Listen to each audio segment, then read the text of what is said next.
ইসলামী ইতিহাস ও সংস্কৃতি বিভাগের এমএ শেষ বর্ষের ছাত্রছাত্রীরা, আসসালামু আলাইকুম। আশা করি তোমরা সকলে ভালো আছো। আমরা তোমাদের ফার্স্ট পেপারে যে গত ক্লাসে আমরা সম্পদ নিয়ে আলোচনা করেছি, আজকে আমরা আলোচনা করব যে মাওয়ালি সম্প্রদায়।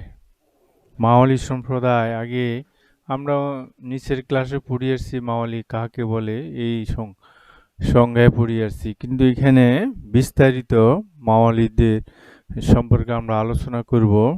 সাধারণত যে মাওয়ালির সংজ্ঞা যেটা আমরা বলি থাকি বা নিচের ক্লাসে পড়াইছি, যে অনারব নও মুসলমানদেরকে যে মাওয়ালি বলা হতো, অনারব নও মুসলমানদেরকে মাওয়ালি বলা হতো।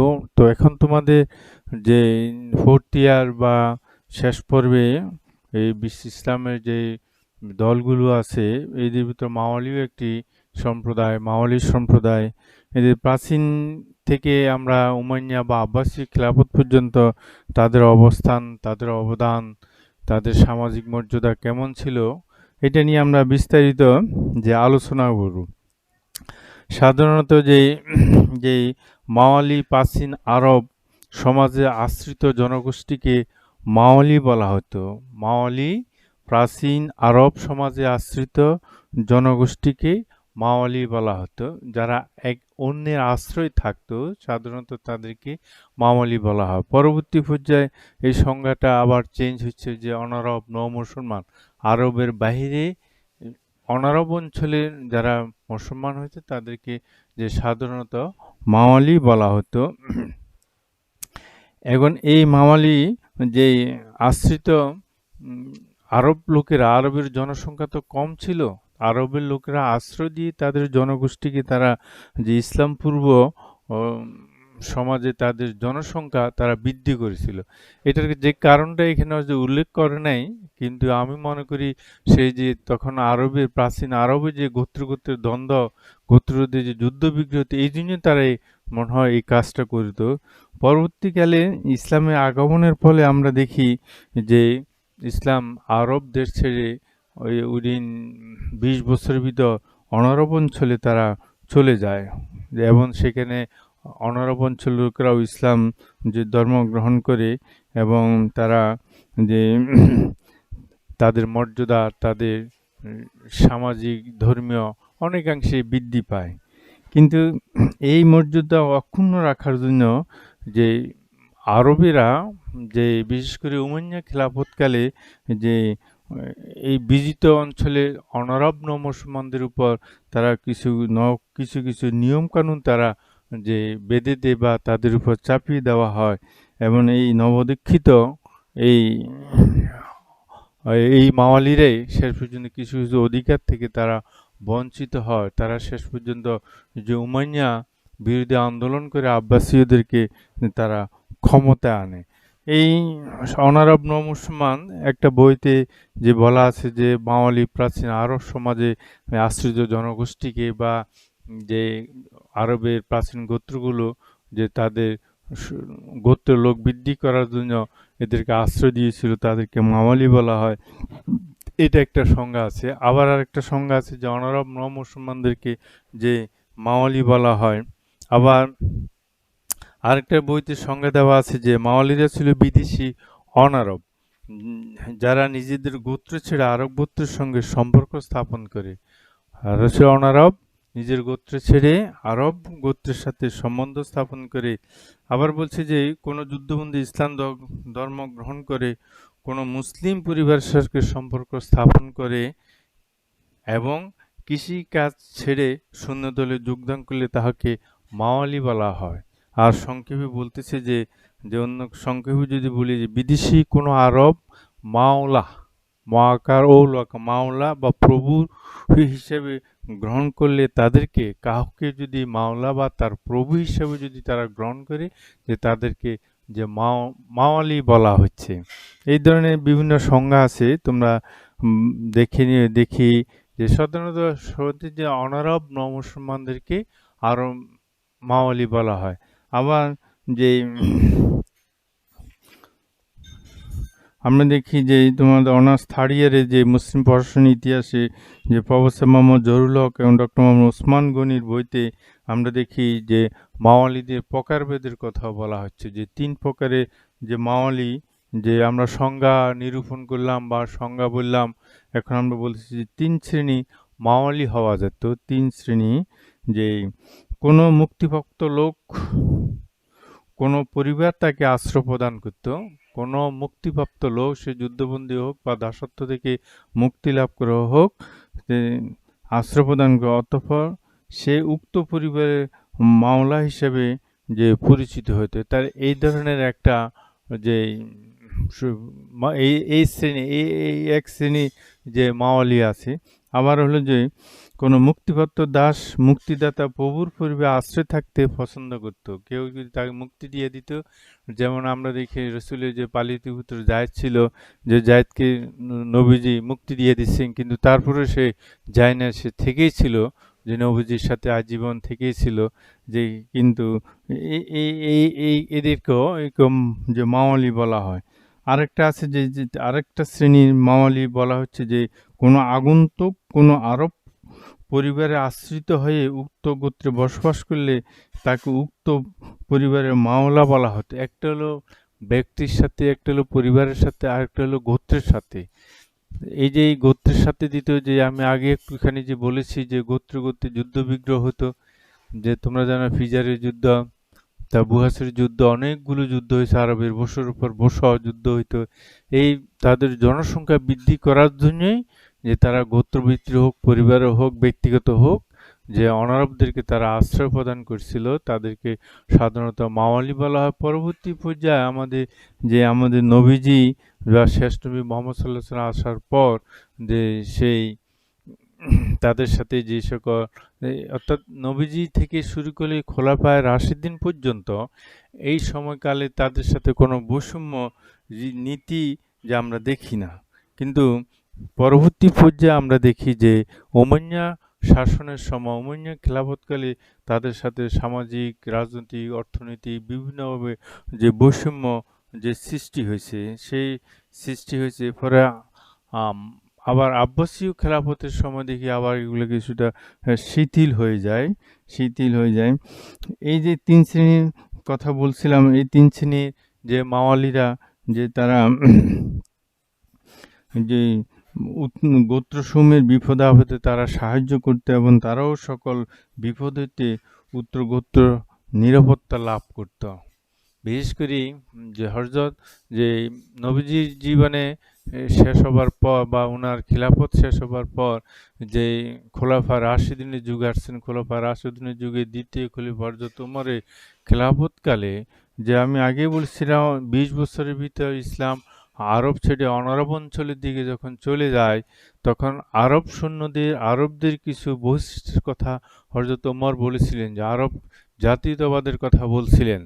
তারা যদি বিজিত অঞ্চলের লোকদের সাথে যে মিশে যায়, কৃষি কাজ করে, তাহলে ইসলাম ধর্মের সম্প্রসারণের কাজ ব্যাহত হবে। সেজন্য উনি যে জাতীয়তাবাদ, আরব জাতীয়তাবাদের কথা বলেছেন। তার অর্থ এই নয় যে যে অনারব অঞ্চলের লোকদেরকে যে বৈষম্যের শিকার হবে, এটা উনার খেলাফতকালে উনি দেখা যান নাই। উনি বিজিত অঞ্চলে যে আরবদেরকে জমি ক্রয় নিষিদ্ধ করা হয়েছিল, হয়তো ভূস্বামী হয়ে যাবে, ভূস্বামী হলে তো আর সে সৈনিক সুলভ মনোভাব তাদের থাকবে না, সেজন্য উনি নিষিদ্ধ করেছেন।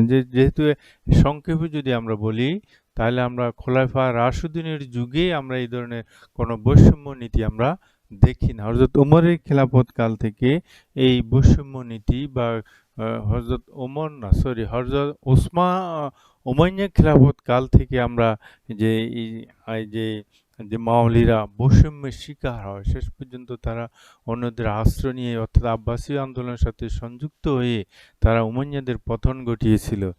তো যাই হোক, যে ইসলামের প্রাথমিক যুগে যে মাওয়ালিরা যে আরবদের মতো সমান সুযোগ সুবিধা পেত।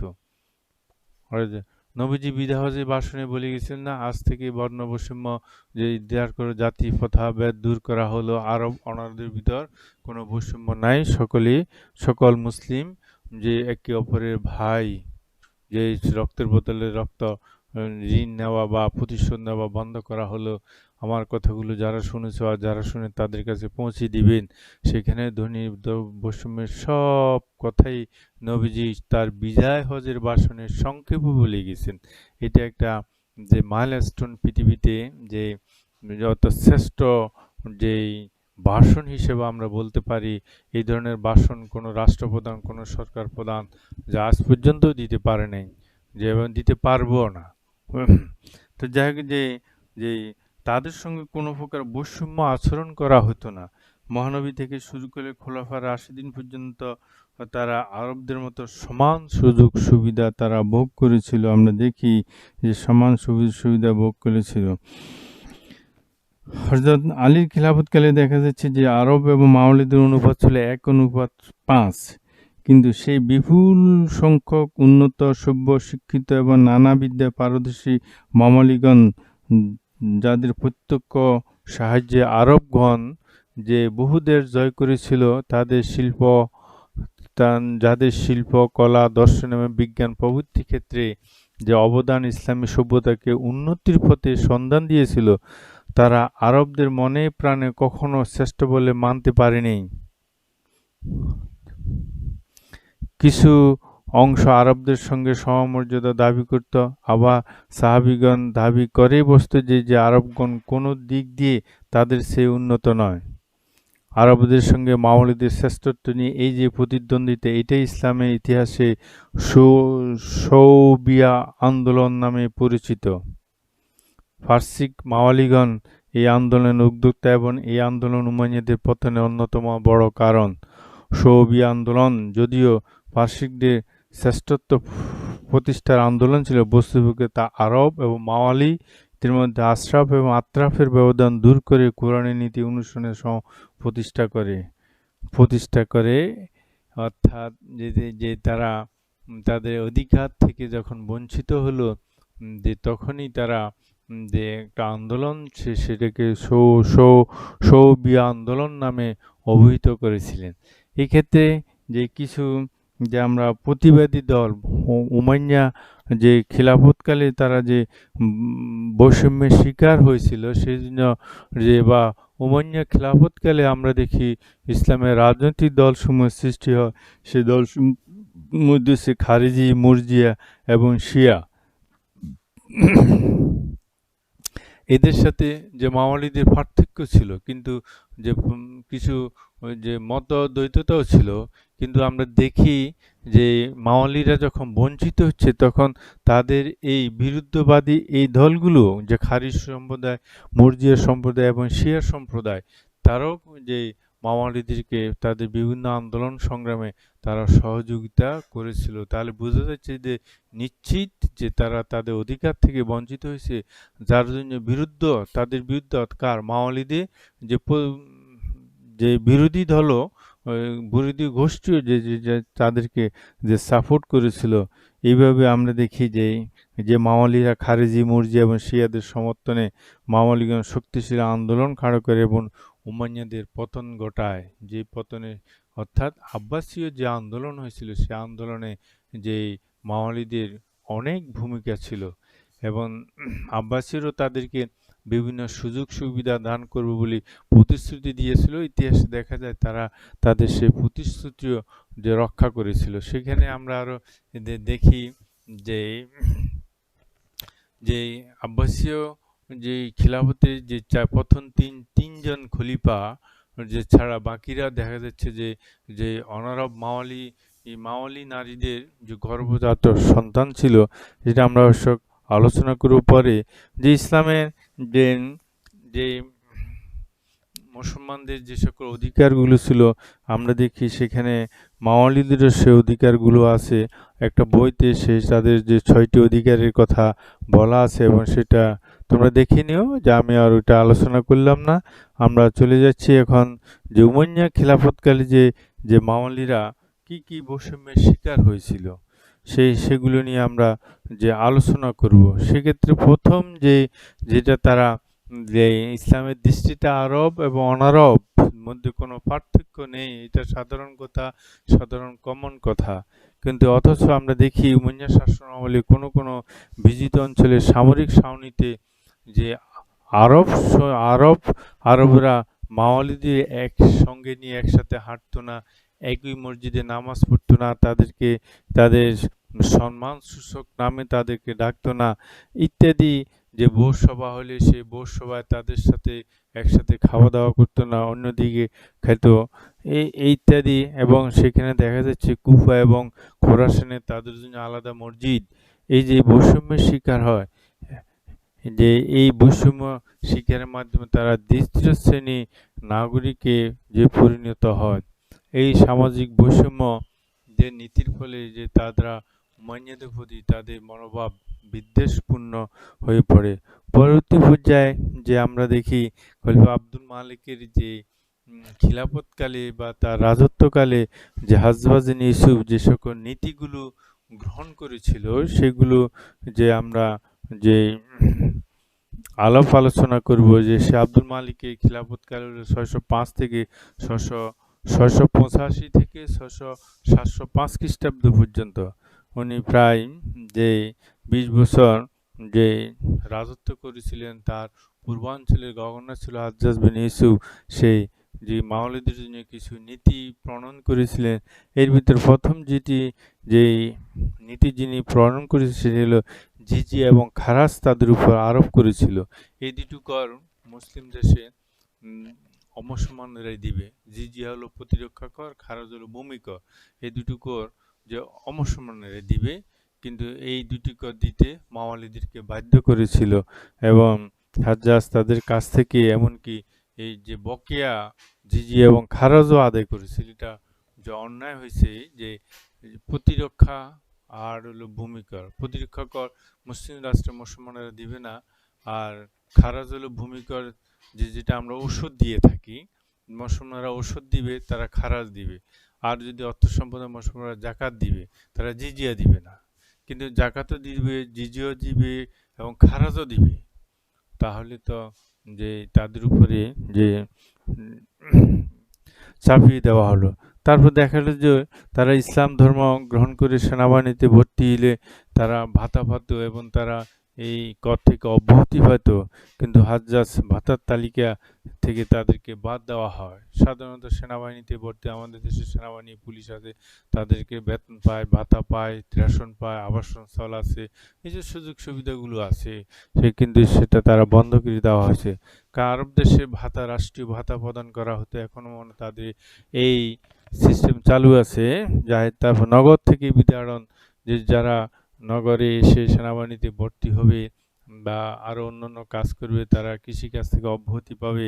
কিন্তু এটা হাজ্জাজ ইউসুফ যে মাওয়ালিদেরকে কৃষিকাজ ছেড়ে শহরে আসা নিষিদ্ধ করে এবং তাদেরকে গ্রামে ফিরে যেতে বাধ্য করেছিল এবং বিজি অমুসলমানদের আরবদের কাছে জমি বিক্রিও নিষিদ্ধ করেছিল। তারপর আছে যে কৃষি ঋণ দিয়েছিল, সেই কৃষি ঋণ যে ৩ বছর কৃষি ঋণ দেওয়া হয়, সেই কৃষি ঋণ পরবর্তী পর্যায়ে যে উৎপন্ন ফসল অর্ধেক যে তারা যে নিয়ে যেত, যে অর্ধেক নিয়ে গেল। রাষ্ট্রের উন্নতি হয়েছে, রাষ্ট্রের কোষাগার পরিপূর্ণ হয়েছে, কিন্তু কিন্তু চাষা তো কি হয়েছে, কৃষক তো সেই তার নষ্ট। যদি অর্ধেকই নিয়ে যায় তার খরচ, এবং অর্ধেক যদি নিয়ে যায় তাহলে তার জন্য কি থাকে। যে আমাদের দেশে এখন যে বর্গাদাররা যেভাবে চাষ করে, সেই ক্ষেত্রে যে এখন জমির যে মালিক আছে, যে মালিকের উপরে প্রচণ্ড চাপ পড়তেছে এবং সব কিছু সার, তার কীটনাশক, চাষা, তারপর পানি, সব কিছু মালিককে দিতে হয়। তাহলে যে কি আর থাকে মালিকের জন্য। যে যে যাই হোক, যে তোমরা যারা এখন এই কৃষি কাজের সাথে জড়িত আছো, যে সেই ক্ষেত্রে তোমরা একটু উপলব্ধি করতে পারবে যে খরচ কত দিলে কি হয়। যাই হোক, সেটা আমরা আর আলোচনা করতেছি না। মামালিদের ভূমি বিক্রি নিষিদ্ধ, এবং তারা কোনো কারণে হোক ভূমি বিক্রি করে, আবার ক্রয় করে, আবার বিক্রি করে, আবার ক্রয় করে, কিন্তু এই তাদেরকে নিষিদ্ধ করা হয়েছে এই জন্য যে তারা বেশি করলে তারা কর থেকে যে ইয়া পাচ্ছে, তারা ট্যাক্স পাবে না, সেই জন্য নিষিদ্ধ করা হয়েছে। আবার সামরিক বাহিনীর ক্ষেত্রে যে অর্থাৎ আরবদের জনসংখ্যা তো কম ছিল। পরবর্তী পর্যায়ে ইসলাম ধর্ম সম্প্রসারণের অঞ্চলের লোকরা মুসলমান হয়েছে, ইসলাম ধর্ম গ্রহণ করেছে, ইসলামের জন্য জীবন উৎসর্গ করেছে। সেজন্য হাজার হাজার মাওয়ালি আছে এবং যে তার এই ইসলামের বিজয় অভিযানে তাদের অবদান আছে, অথচ উমাইয়াদের কাছ থেকে তারা ভালো ব্যবহার পান নাই, যে তাদেরকে গনিমতের মালের অংশ থেকে বঞ্চিত করা হতো, গনিমতের মাল থেকে বঞ্চিত করা হতো, যে চাকরি ক্ষেত্রে বৈষম্য, যে চাকরি ক্ষেত্রে তাদের অধিকার স্বীকৃতি পায় নাই, মর্যাদা সম্পন্ন সমস্ত চাকরিগুলো আরবদের দখলে ছিল। এটা যে আমাদের বিশ্বময় এখন এটা আছে যে জনসংখ্যা যে কম, কোনো গোষ্ঠীর জনসংখ্যা সেগুলিতে যারা যে সংখ্যাগরিষ্ঠ তাদের উপরে যে তারা নানা ধরনের নির্যাতন নিপীড়ন যে চালে, যে আমাদের পার্শ্ববর্তী দেশসমূহ দেখলে তোমরা দেখবে সেখানে তারা চরম বৈষম্যে যে শিকার হচ্ছে। ইসলাম ধর্মে কিন্তু এই বৈষম্যের কথা যে বলো না, আজ হিন্দু ছিল সে যদি মুসলমান, আজ বৌদ্ধ ছিল যদি কিছুক্ষণ পরে মুসলমান হয়, সেই মুসলমানদের মতো সকল সুযোগ সুবিধা লাভ করে ইসলামী রাষ্ট্রের যে অধিকার সমূহ আছিল সব কিছুই সে পাবে, সব কিছু, কোনো কিছু থেকে তাকে বঞ্চিত করা যাবে না। কিন্তু এই কাজগুলো দেখি আমরা বিভিন্ন সময় বিভিন্ন শাসকেরা করিয়ে আসছে, নিশ্চিত সেটা বৈষম্যের শিকার, তাদের প্রতি অন্যায় করা হয়েছে। আর যদি সেই সকল সুযোগ সুবিধা নিয়েও যদি সে রাষ্ট্রের বিরুদ্ধে কাজ করে থাকে, রাষ্ট্রদ্রোহী কাজ, সেই রাষ্ট্রের প্রচলিত আইন অনুসারে তার বিচার হবে, কিন্তু তাদেরকে উচ্চ পদে যে নিয়োগ দেওয়া হতো না। এরপরে আছে যে আইন এবং শাসনের কড়াকড়ি। একমাত্র দ্বিতীয় খলিফা হযরত ওমর ছাড়া উমাইয়া খলিফারা তাদের উপর আইন এবং শাসনে কড়াকড়ি আরোপ করে। তাদের সকল প্রকার সুযোগ সুবিধা থেকে বঞ্চিত করা হয়। তাদেরকে এক গোত্র থেকে অন্য গোত্রে আশ্রয় যেতে দেওয়া হতো না, এক গোত্র থেকে অন্য গোত্রে আশ্রয় যেতে দেওয়া হতো। এখনো যে বিশ্বে কোনো কোনো সম্প্রদায় আছে তাদের স্ব গোত্রের সাথে স্ব গোত্রের আত্মীয়তার বন্ধন হয়, কিন্তু অন্য গোত্রের সাথে সেটা হয় না। কিন্তু আমাদের ইসলাম ধর্মে সেই ধরনের যে গোত্র বৈষম্য বা বর্ণ বৈষম্যের কথা যে নেই, সেখানে ইসলাম ধর্ম গ্রহণ অত্যাবশ্যক। এটা ঠিক যে মানুষ যেই যে জন্মগতভাবে সবাই তো স্বাধীন, সবাই তো যে আদম এবং হাওয়ার বংশধর থেকে আসছে, কিন্তু পরবর্তী পর্যায়ে আমরা বিভিন্ন ধর্মাবলম্বী হয়ে থাকি। সেই দৃষ্টিকোণ থেকে যদি আমরা এই বিচার করি তাহলে সেক্ষেত্রে সকলেই সমান, সকল মানব গোষ্ঠী সমান। তারপরে আছে যে বৈষম্যের শিকার তারা হয়েছিল, যে পরবর্তী পর্যায়ে এই বৈষম্যের শিকারগুলো হবার ফলে যাকে দ্বিতীয় ওমর বলা হয়, ওমর বিন আব্দুল আজিজ, যে সে ক্ষমতায় এসে 617 খ্রিস্টাব্দে উনি 717 খ্রিস্টাব্দে ওমর বিন আব্দুল আজিজ যে ক্ষমতায় আসে, সে এইগুলো কিছু সংস্কার করেছিলেন। উনি মাওয়ালিদের প্রতি যেসব নীতিগুলো গ্রহণ করেছিলেন সেগুলো উনি বাদ দিয়েছিলেন।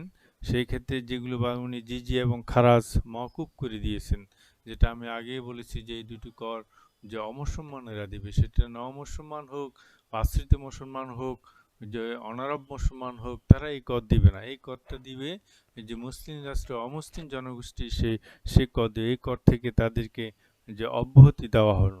তারপরে সরকারি চাকরি প্রদান, তিনি মাওয়ালিদেরকে সরকারি চাকরি নিয়োগ দান করেন। তিনি অনেক বিরোধিতা সত্ত্বেও 2 জন মাওয়ালিকে বিচারকের পদ দান করেছিলেন। যে বিশেষ করে উমাইয়াদের উনার আগের খলিফারাই তো এসব বৈষম্যগুলো বা সেসব খলিফাদের যে যে উজির বা প্রধানমন্ত্রী, তারাও তো কিছু কিছু ছিল, তারা সেই জন্য তারা বিরোধিতা করেছে। তারপর আছে যে মাওয়ালিদেরকে সামাজিক মর্যাদা উনি দান করেছিলেন, যে কিন্তু খলিফা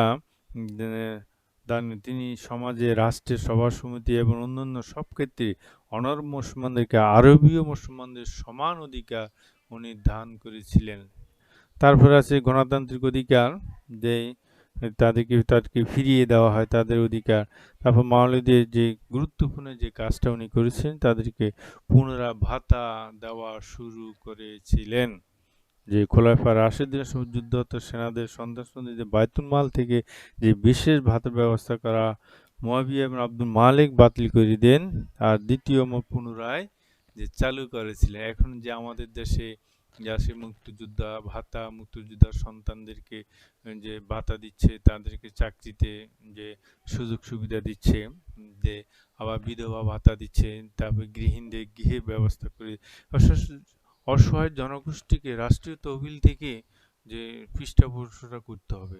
যে কিছু কিছু ক্ষেত্রে রাষ্ট্রে যে করতে হয় সেগুলো এই বিরাট জনগোষ্ঠীকে যে সাহায্য সহযোগী যে ভূমিহীনদের থাকার ব্যবস্থা করতে হয়, যারা বিধবা আশ্রয় নেয়, পিতৃকুলে আশ্রয় নেয়, স্বামীকুলেতে নেই, সে কী করবে? রাষ্ট্র তাকে দেখবে যে তারপর আরও আছে যে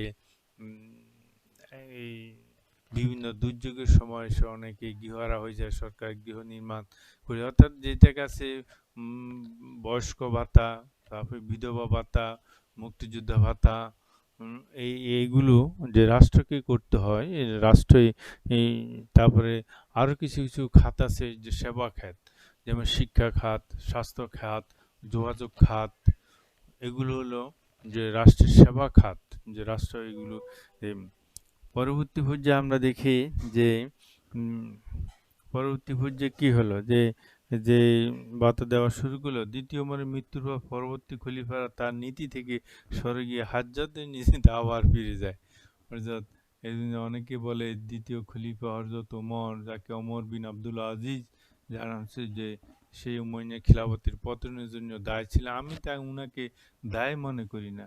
যার যে অধিকার উনি ফিরিয়ে দিয়েছেন, যে সেই জন্য উনি দায়ী থাকবেন কেন? আর অধিকার পাইয়েও যদি সে বিশ্বাসঘাতকতা করে তারও বিচার হবে। সে এই কালে না হোক পরকালে হলেও যে তারও বিচার হবে। ফলে মাওলানাদের প্রতি আবার জিজিয়া এবং খারাজ ধার্য করা হয়। এতে ইরাক, পারস্য এবং খোরাসানের ভয়াবহ বিদ্রোহ দেখা দেয়। ইরাক, পারস্য এবং খোরাসান বর্তমানে ইরানে পড়ছে, যে সেখানে দেখা।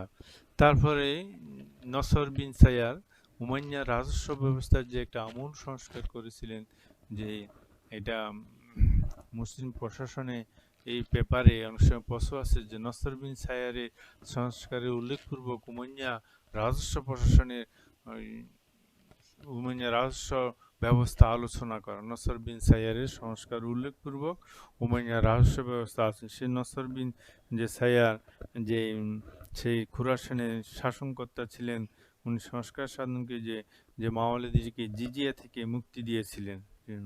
উমাইয়া শাসক ওই অস্থি মুহূর্তে তখন থেকে উমাইয়া অর্থাৎ উমর বিন আব্দুল আজিজের খিলাফতের কাল পর থেকে, ওনার ইন্তেকালের পর থেকে যে তাদের যে পতনের ঘন্ট আস্তে আস্তে বাজতে থাকে।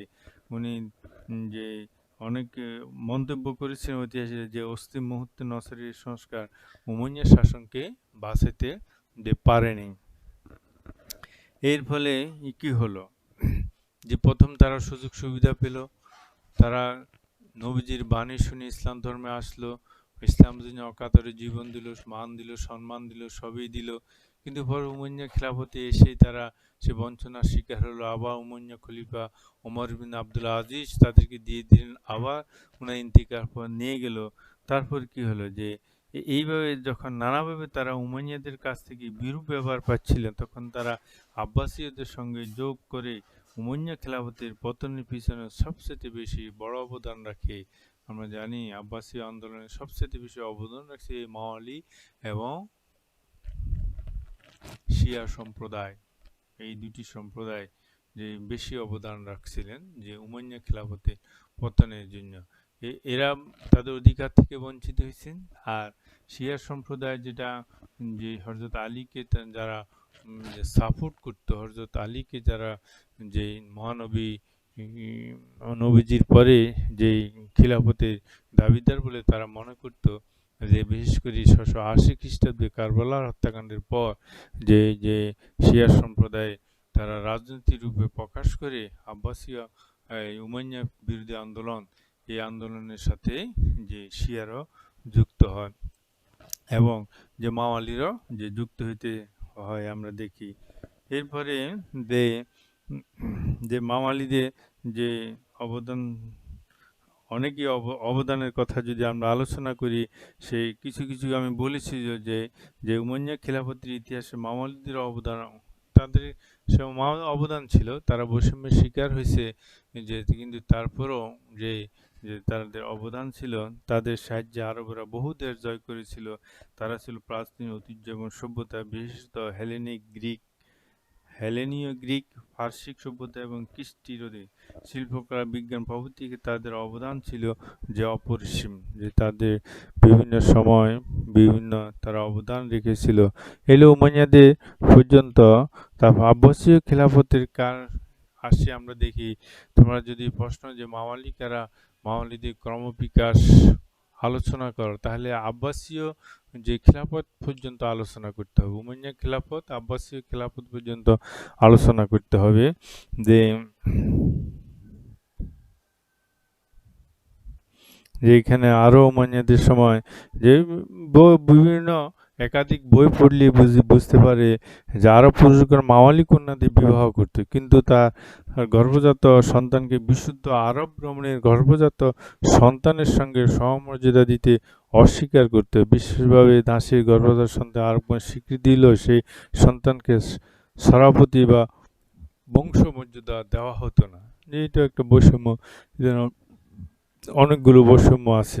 যাই হোক, যে আব্বাসীয় খলিফাগণ বিশেষভাবে রাজনৈতিক এবং যে ধর্মীয় কারণে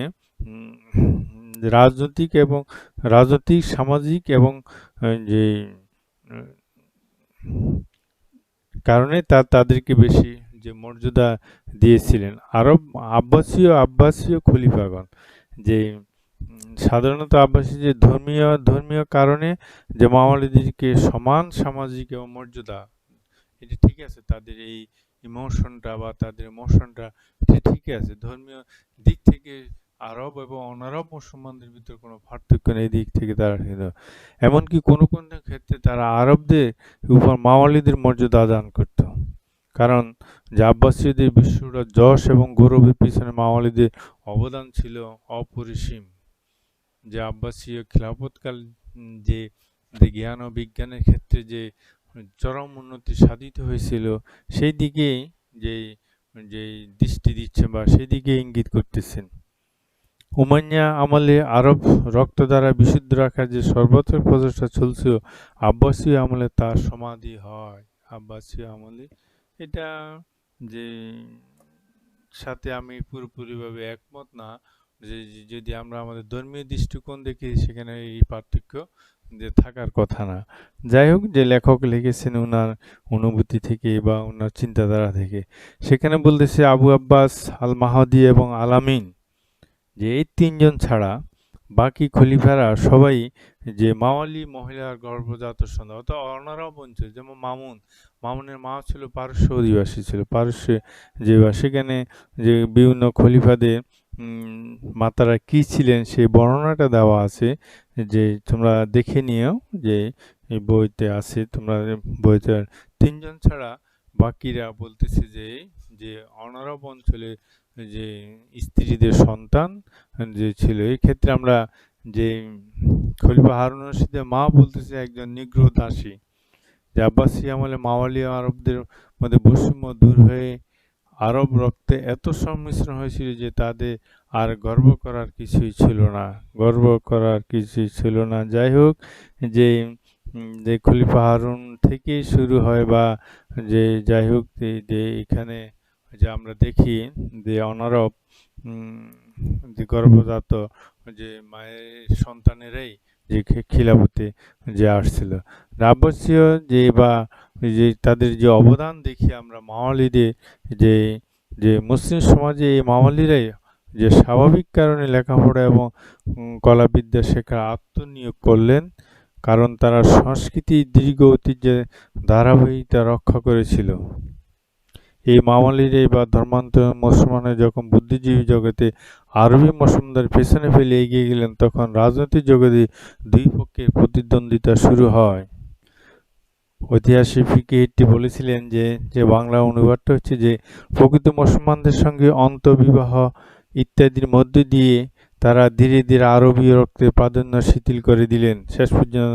শেষ পর্যন্ত নানা বর্ণের সংমিশ্রণের মধ্যে তারা আরবদের অনাকর্ষণীয় এক শক্তিতে পরিণত করে দিলেন। অবশ্যই যে আমরা আগেই বলেছি যে বিভিন্ন সভ্যতার কথা যে বলেছি যে আরব আরব ভূমিতে যে সভ্যতা কই দেখি আছে তেমন একটা বেশি আর না। মিশরীয় সভ্যতা যদি বলি সেটা আরবের বাইরে, ব্যাবিলনীয় সভ্যতা যদি দেখি সেটা ইরাকের বাইরে, তারপরে হেলেনিক সভ্যতা সেটাও বাইরে, তারপরে আছে পারস্য সভ্যতা সেটাও আরবের বাইরে আমরা দেখি। তো অনেক সভ্যতা তো তাহলে এরা তো এদের থেকেই তো যে পরবর্তী পর্যায়ে মুসলমান হয়েছে যাদেরকে অনারব মুসলমান বলা হচ্ছে, আরবের বাইরে অনারব। তাহলে সভ্যতা, সংস্কৃতি, বিজ্ঞান, সাহিত্য, কলা ইত্যাদি ক্ষেত্রে আমরা দেখি যে আরব মুসলমানদের অবদান অনারব মুসলমান অর্থাৎ মাওয়ালিদেরই সবচেয়ে অবদান বেশি আছে। এই যে আমরা আমলিদা আপাদমস্তক আলোচনা করলাম, তোমরা দেখিও যদি কোনো সমস্যা হয় যে আমার সাথে যোগাযোগ করিও। যে আরও এই যে এটা একদম সাহিত্যের মতো তোমরা একবার বা দুইবার পড়লে হলে লিখতে পারবে মাওয়ালি কারা, কয় প্রকারের মাওয়ালি, উমাইয়া খিলাফতের তারা কি কি বৈষম্যের শিকার হয়েছেন, আব্বাসীয় খিলাফত কেলে আসি তারা কি ছিলেন, বিশ্ব সভ্যতায় যে তাদের কি অবদান। এইভাবে এই প্রশ্নটা সাজাই নিবে, আশা করি উত্তর দিতে পারবে। আর যদি তোমাদের সমস্যা হয় যে আমার সাথে যোগাযোগ করে এরপর আমরা জিম্মি নিয়ে আলোচনা করব। এটা তোমাদের সিলেবাসে আছে, মাওয়ালি সম্প্রদায়, জিম্মি সম্প্রদায়, সম্পদ, তারপরে জাকাত ইত্যাদি। এরপর হয়তো বা আর একটা দুইটা ইয়া নিয়ে আমরা আলোচনা করব। এরপর এই পেপার আমরা শেষ করে দিব। তো সকলে যে ভালো থাকো, যে আল্লাহ হাফেজ।